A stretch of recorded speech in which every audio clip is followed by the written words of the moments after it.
তুমি আমাকে সারা জীবন প্রতারণাছ। সত্যটা দেখো, যা তুমি করেছ তার সব। আমি ক্ষমা করি, কিন্তু বিশ্বাস আর ফিরে আসবে না। সেই রাতে যখন আরজান নিজের চোখে সবকিছু দেখল, তখন তার শ্বাস বন্ধ হয়ে গেল। সেই মেয়ে, যার জন্য সে তার পুরো দুনিয়া বদলে দিয়েছিল, যার নামে কসম খেয়ে সে তার বাবার সাথে ঝগড়া করেছিল, যাকে সে মন্দিরের সিঁড়িতে বসে ভালোবাসার প্রতিশ্রুতি দিয়েছিল, সেই মেয়েই আজ অন্য কারো সাথে দাঁড়িয়েছিল। আর সে অন্য কেউ নয়, বরং আরজানের সবচেয়ে বড় শত্রু বিশাল শেঠের সাথে দাঁড়িয়েছিল।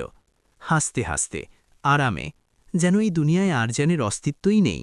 ভিডিও শুরু করার আগে চ্যানেলটি সাবস্ক্রাইব করুন আর কমেন্টে আপনার শহরের নাম লিখতে একদম ভুলবেন না। আরিয়েন সিং চৌহান, পুনের একজন মেধাবী আর্কিটেক্ট, বয়স ৩২ বছর। চেহারায় সেই সারল্য যা ভিড়েও আলাদা দেখায়। জীবন থেকে তার কোনো বড় চাওয়া ছিল না। একটা ছোট্ট বাড়ি, একটা ভালো কাজ, আর কাবেরী নায়ার। যেদিন সে প্রথমবার আরিয়েনের জীবনে এসেছিল, সেদিন পুনেতে বৃষ্টি হচ্ছিল। সকাল ৯টা বাজে। কাবেরী একটা বাস স্টপে দাঁড়িয়েছিল। তার ছাতা ভেঙে গিয়েছিল আর সে ভিজতেই থাকছিল। আরিয়ান সেখান দিয়ে যাচ্ছিল। সে এক মুহূর্তেও না ভেবে তার ছাতা তার মাথার উপর ধরল। দুজনেই ভিজেছিল, দুজনেই হেসেছিল। সেই একটা মুহূর্ত থেকেই শুরু হয়েছিল সেই গল্প, যে আরিয়ানের মনে হয়েছিল সারা জীবন চলবে। কাবেরী একটা আর্কিটেকচার ফার্মে কাজ করত, আরিয়ানেরই ফিল্ড। দুজনের দেখা বাড়তে থাকল। কফির ১ কাপ ২ কাপে বদলালো। ২ ঘন্টার কথা সারা রাতের কথায় বদলালো। আর একদিন আরিয়ান অনুভব করল যে সে জীবনে প্রথমবার কারো ছাড়া অসম্পূর্ণ অনুভব করছে। সে কাবেরীকে ভালোবাসার কথা জানিয়েছিল এক বৃষ্টির রাতে, সেই বাসস্টপেই যেখানে প্রথমবার দেখা হয়েছিল। কাবেরী হ্যাঁ বলেছিল, আর আরিয়ানের দুনিয়া পূর্ণ হয়ে গিয়েছিল। ২ বছরের ভালোবাসা ছিল তাদের। ২ বছরের সেই দুনিয়া যেখানে আরিয়ান সবকিছু ঢেলে দিয়েছিল, তার সময়, তার ঘুম, তার স্বপ্ন। কাবেরীর প্রতিটা সুখের জন্য সে রাত ২টোয় উঠে তার পছন্দের খাবার বানাত। কাবেরীর ক্যারিয়ারের জন্য সে বড় শহরের চাকরির ২টো সুযোগ ছেড়ে দিয়েছিল। কাবেরীর বাবার অসুস্থতায় সে তার জমানো সব সম্পদ এক মুহূর্ত না ভেবে লাগিয়ে দিয়েছিল। আরিয়ানের কাছে কাবেরী শুধু একটা মেয়ে ছিল না, সে তার পুরো দুনিয়া ছিল। আর কাবেরীর কাছে আরিয়ান একটা কাজের জিনিস ছিল। এই সত্যটা আরিয়ান জানতে পারল সেই রাতে, যখন সে তাকে সারপ্রাইজ দিতে তার অ্যাপার্টমেন্টে পৌঁছেছিল। সে গোলাপ নিয়েছিল, কেক নিয়েছিল। আজ তাদের ভালোবাসার ২য় বার্ষিকী ছিল। কিন্তু দরজা খোলা ছিল, ভেতর থেকে আওয়াজ আসছিল। আরিয়ান থামল। বিশাল শেঠের গলার স্বর ছিল। বিশাল শেঠ, যে পুনের সবচেয়ে বড় রিয়েল এস্টেট ডেভেলপার ছিল, যে গত ২ বছরে আরিয়ানের প্রতিটা বড় টেন্ডারে হস্তক্ষেপ করেছিল, যে আরিয়ানের কোম্পানি বরবাদ করতে উঠে পড়ে লেগেছিল। বিশাল বলছিল, কাজ হয়ে গেছে কাবেরী, সই মিলে যাবে।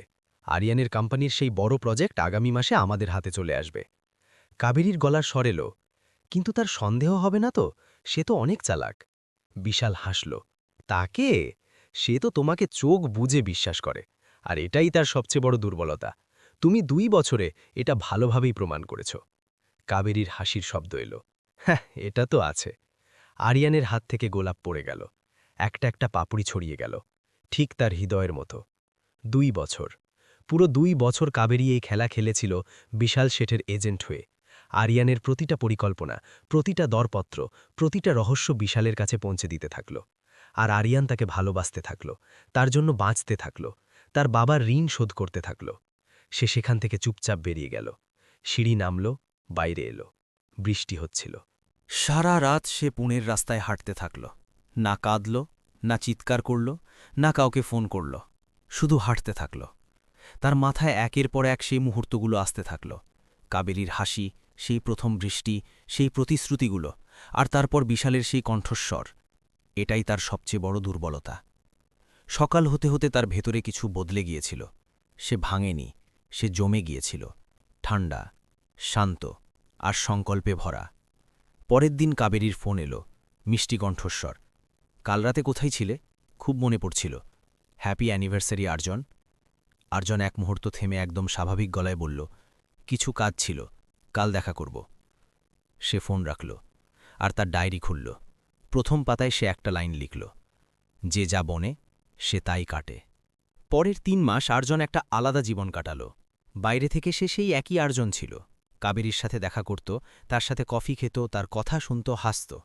কিন্তু ভেতরে সে একটা জাল বুনছিল, ধীরে ধীরে, একটা একটা সুতো। প্রথম চাল সে এটা চালল যে তার অ্যাকাউন্টেন্ট রমাকান্ত যোশীর সাহায্যে কোম্পানির সব আসল দলিল একটা আলাদা লকারে রাখিয়ে দিল। কাবেরীর নাগালে যে ফাইলগুলো ছিল সেগুলো সব বদলে দেওয়া হলো। মিথ্যা টেন্ডার, মিথ্যা দরপত্র, মিথ্যা কৌশল। কাবেরী বিশালের কাছে যে তথ্য পৌঁছে দিত সেটা সব ভুল ছিল। দ্বিতীয় চাল এটা ছিল যে সে তার পুরনো বন্ধু সাইবার এক্সপার্ট কেশব রাওকে ডাকল। কেশব, একটা কাজ করতে হবে, আর্জন বলল। কেশব তার চোখ দেখল। আর্জনের চোখ যা সবসময় হাসত, আজ একদম ঠান্ডা ছিল। কি হয়েছে যার? কেশব জিজ্ঞেস করল। পরে বলবো, আগে কাজ বল। সে কাবেরী আর বিশালের কথোপকথন ট্র্যাক করার কাজ দিল। সব ফোন কল, সব মেসেজ, সব মিটিং। কেশব কোনো প্রশ্ন না করে হ্যাঁ বলে দিল। তৃতীয় চাল এটা ছিল যে আর্জন বিশাল শেঠের একজন পুরনো শত্রু মহেন্দ্রা পিল্লাইয়ের সাথে দেখা করল। মহেন্দ্রা, যাকে বিশাল ৩ বছর আগে ধোঁকা দিয়ে তার ১০ কোটি টাকা আত্মসাৎ করেছিল, যে আজও কোর্টে একা লড়ছিল। মহেন্দ্রাজি, আর্জন তাকে বলল, আপনার কাছে বিশালের বিরুদ্ধে প্রমাণ আছে, আমার কাছে সম্পদ। একসাথে চললে এবার সে বাঁচতে পারবে না। মহেন্দ্রের চোখে একটা পুরনো আগুন জ্বলে উঠল। কখন শুরু করব? এই ৩ মাসে কাবেরী কিছুই বুঝতে পারল না। সে আর্জনের মিথ্যা ফাইল বিশালকে দিতে থাকল, বিশাল সেগুলোর ভিত্তিতে বড় বড় টেন্ডার জমা দিতে থাকল, আর প্রতিবার হারতে থাকল। প্রথমবার একটা সরকারি প্রজেক্টে হারল, দ্বিতীয়বার একটা প্রাইভেট ডিল ভেঙে গেল, তৃতীয়বার তার ২ বড় বিনিয়োগকারী সরে গেল। একদিন বিশাল রাগের মাথায় কাবেরীকে ফোন করল। এটা কি হচ্ছে? তুমি যে তথ্য দিচ্ছ সেটা প্রতিবার ভুল বেরোচ্ছে।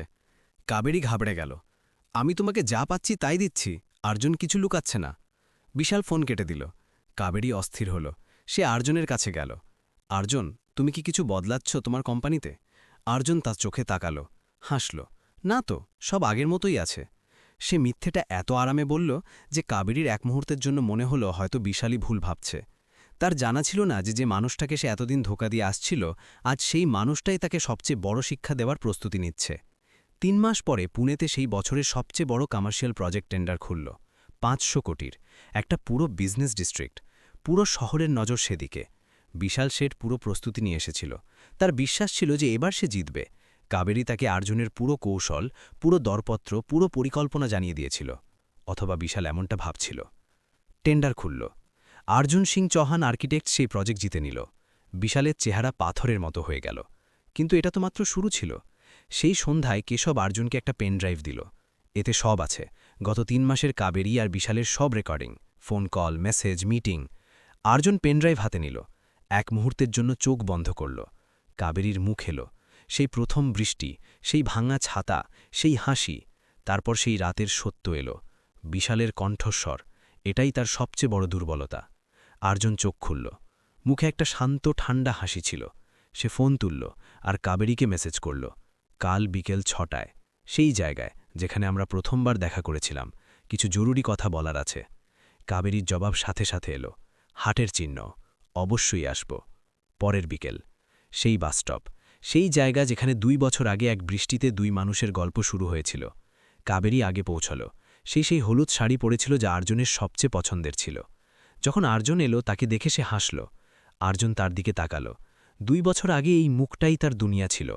আজ এই মুখটাই তার সবচেয়ে গভীর ব্যথার স্মৃতি ছিল। কাবেরী হাত বাড়াল। আর্জুন ধরল না।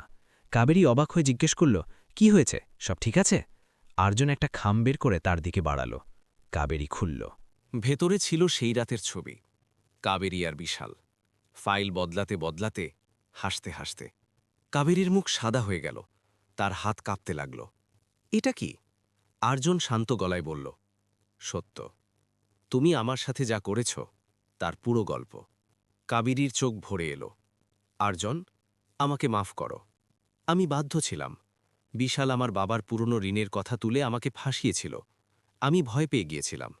আমাকে পথ দেখাচ্ছিল না। আর্জুন তার চোখে তাকাল। একটা দীর্ঘ, গভীর মুহূর্ত। তুমি আমার কাছে সাহায্য চাইতে পারতে কাবেরী। তোমার বাবার জন্য আমি যা করেছিলাম তা তোমার জানা ছিল। তাদের অসুস্থতায় যখন হাসপাতালের বিল এসেছিল, আমি এক মুহূর্ত না ভেবে আমার সঞ্চয় লাগিয়ে দিয়েছিলাম। তোমার কি মনে হয়েছিল তাদের ঋণের জন্য আমি কিছু করতাম না? কাবেরী কাঁদতে থাকল। আর্জুন দ্বিতীয় খাম বের করল। এতে তোমার বাবার সব ঋণ শোধ করে দেওয়া হয়েছে। ৩ মাস আগে, যেদিন আমি সত্য জানলাম, সেই রাতেই আমি সিদ্ধান্ত নিয়েছিলাম। কাবেরীর শ্বাস থেমে গেল। কি? হ্যাঁ, 3 মাস আগে থেকে তোমার বাবার কোনো ঋণ ছিল না। তুমি সেদিন থেকেই মুক্ত ছিলে। একটা দীর্ঘ নীরবতা। কিন্তু তুমি বিশালের স্বাদ ছাড়নি। কাবেরীর কাছে কোনো জবাব ছিল না। এটা সত্য ছিল। যখন বাবার ঋণ শেষ হয়ে গিয়েছিল, তখনও সে বিশালের স্বাদ ছাড়েনি, কারণ বিশাল তাকে একটা বড় জীবনের স্বপ্ন দেখাচ্ছিল। একটা 5 তারা জীবন যা আর্জন কখনো দিতে পারত না। সেটা ছিল লোভ, ভয় নয়। আর্জন তৃতীয় খাম বের করল। এটা বিশাল শেঠের বিরুদ্ধে কোর্টে দাখিল করা অভিযোগের কপি। মহেন্দ্র পিল্লাই আর আরও 4 জন যাদের সে ধোঁকা দিয়েছিল, সবাই মিলে গেছে। আজ রাতে ফাইল হয়ে গেছে। কাল সকালে পুনে পুলিশ তার দফতরে পৌঁছবে। কাবেরীর চোখ বড় হয়ে গেল। আর একটা কথা, আর্জনের গলা এখন আরও শান্ত হয়ে গিয়েছিল। তোমার আর বিশালের গত 3 মাসের সব কথোপকথন, সব মেসেজ, সেটাও সেই অভিযোগের সাথে আছে। পুলিশ তোমার কাছেও আসবে। কাবেরীর পায়ের নিচ থেকে মাটি সরে গেল। আর্জন, থামো। সে পকেট থেকে একটা ছোট্ট চিঠি বের করল। এটা আমার উকিলকে দেওয়া চিঠি, যেখানে লেখা আছে যে তোমার বিরুদ্ধে অভিযোগ তুলে নেওয়া হোক। শর্ত হলো যে তুমি পুলিশের সামনে সত্য বলবে, বিশালের বিরুদ্ধে সাক্ষী হবে। এই সিদ্ধান্ত তোমার। কাবেরী কাঁদতে থাকল। আর্জন, আমি তোমার সাথে অনেক অন্যায় করেছি। আমাকে মাফ করে দাও। তোমাকে ছাড়া বাঁচতে জানি না। আর্জন তার দিকে তাকালো। তার চোখে জল ছিল, কিন্তু সেই জল মাফির জন্য ছিল না। সেই জল ছিল সেই ভালোবাসার জন্য যা একসময় ছিল, যা সত্য ছিল, যা আর নেই। মাফ আর বিশ্বাস এক জিনিস নয় কাবেরী। সে খুব আস্তে বলল, মাফ করা আমার কাছে কঠিন নয়, কিন্তু বিশ্বাস একবার ভাঙলে আর জোড়া লাগে না। আমি তোমাকে মাফ করছি, কিন্তু তোমার কাছে ফিরে আসতে পারবো না। সে ঘুরে দাঁড়ালো। কাবেরী তার হাত ধরে ফেলল। আরিয়ান, তোমাকে ছাড়া আমার জীবনে কিছু নেই। আরিয়ান তার হাত আস্তে ছাড়িয়ে নিল।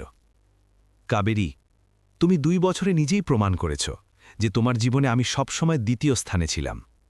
প্রথম স্থানে ছিল তোমার উচ্চাভিলাষ। এখন সেটাও তোমার কাছে নেই, কিন্তু আমি তার কারণ হতে পারব না। সে চলে গেল।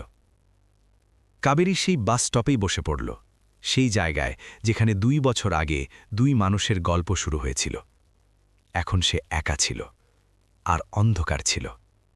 পরের দিন সকালে পুনের সব খবরের কাগজে খবর ছিল, বিশাল শেঠ গ্রেফতার। পুনের বিখ্যাত ডেভেলপারের বিরুদ্ধে প্রতারণা ও আর্থিক অপরাধের গুরুতর অভিযোগ। আর সেই গ্রেফতারে সবচেয়ে গুরুত্বপূর্ণ সাক্ষী ছিল কাবেরী নায়ার।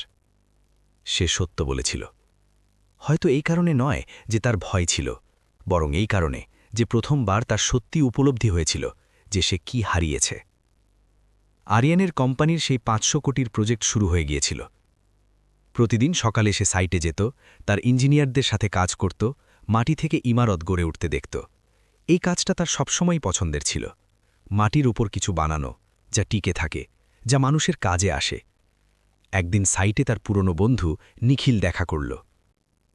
ইয়ার, নিখিল বলল, কাবেরীর কথা জানলে? সে পুনে ছেড়ে দিয়েছে, চেন্নাই চলে গেছে। সেখানে একটা ছোট কোম্পানিতে কাজ করছে, একা থাকে। আরিয়ান এক মুহূর্ত থেমে বলল, ঠিক আছে, শুধু এটুকু? নিখিল অবাক হয়ে তাকাল। আরিয়ান একটা ছোট্ট হাসি দিল। মানুষ যা বনে তাই কাটে। আর কিছু বলল না। সেদিন বিকেলে যখন সে বাড়ি ফিরছিল, তার ফোন বাজল। অচেনা নম্বর। সে তুলল। অপর প্রান্ত থেকে একটা চেনা কণ্ঠস্বর এল, আরিয়ান? কাবেরী। আরিয়ান এক মুহূর্ত ভাবল, তারপর শান্ত গলায় বলল, বলো। আমি জানি আমার তোমার সাথে কথা বলার কোনো অধিকার নেই, শুধু একটা কথা বলতে চেয়েছিলাম। আরিয়ান চুপ রইল। তুমি যা করেছিলে, আমার বাবার ঋণ শোধ করা, এটা জেনেও যে আমি তোমাকে ধোঁকা দিচ্ছিলাম, আমি আজ পর্যন্ত বুঝতে পারিনি। কেন করেছিলে? আরিয়ান কিছুক্ষণ ভাবল, জানালার বাইরে তাকাল। তারপর বলল, কারণ আমি তোমাকে ভালোবাসতাম এই কারণে নয় যে তুমি ভালো। আমি তোমাকে ভালোবাসতাম কারণ আমি ভালো ছিলাম, আর আমি তাই থাকব, যাই হোক না কেন। লাইনে নীরবতা নেমে এলো। অপর প্রান্ত থেকে হালকা একটা হিচকি শোনা গেল। আরিয়ান আস্তে বলল, নিজের খেয়াল রেখো। আর সে ফোন রেখে দিল। সে গাড়ি থেকে নামল। আকাশে তারা ছিল, পুনের আলো নিচে বিছিয়েছিল। কোথাও দূর থেকে বৃষ্টির গন্ধ আসছিল। সেই গন্ধ, সেই রাত। কিন্তু এবার কোনো ভাঙা ছাতা ছিল না। এবার আরজান একা ছিল, কিন্তু অসম্পূর্ণ নয়। কয়েক মাস পরে সেই প্রজেক্টের প্রথম অংশ সম্পন্ন হল। পুনের বাইরের দিকে একটা নতুন বিজনেস কমপ্লেক্স দাঁড়িয়েছিল। কাছের দেওয়াল, উঁচু ইমারত, সবুজ। উদ্বোধনের দিন পুনের বড় মানুষেরা এসেছিল, সংবাদপত্রের লোকেরা এসেছিল, ক্যামেরা ছিল, হাততালি ছিল। আরজান সেই ইমারতের ভিত্তিপ্রস্তরের পাশে দাঁড়িয়েছিল। সেই পাথরে লেখা ছিল আরজান সিং চৌহান আর্কিটেক্টস, আর তার নিচে একটা ছোট্ট লাইন, প্রতিটা প্রতারণা একটা নতুন ইমারতের ভিত্তি। একজন সাংবাদিক জিজ্ঞেস করল, এই লাইনটা কেন লিখলেন? আরজান হাসতে হাসতে বলল, কারণ এটা সত্য। যখন কেউ আপনাকে ভাঙার চেষ্টা করে, তখন আপনার কাছে দুটো পথ থাকে, হয় ভেঙে পড়ো, অথবা সেই ভাঙনকে আপনার সবচেয়ে মজবুত ভিত্তি বানিয়ে নাও। সাংবাদিক আরও কিছু জিজ্ঞেস করতে চাইলেন, কিন্তু আরজান ঘুরে গিয়েছিল।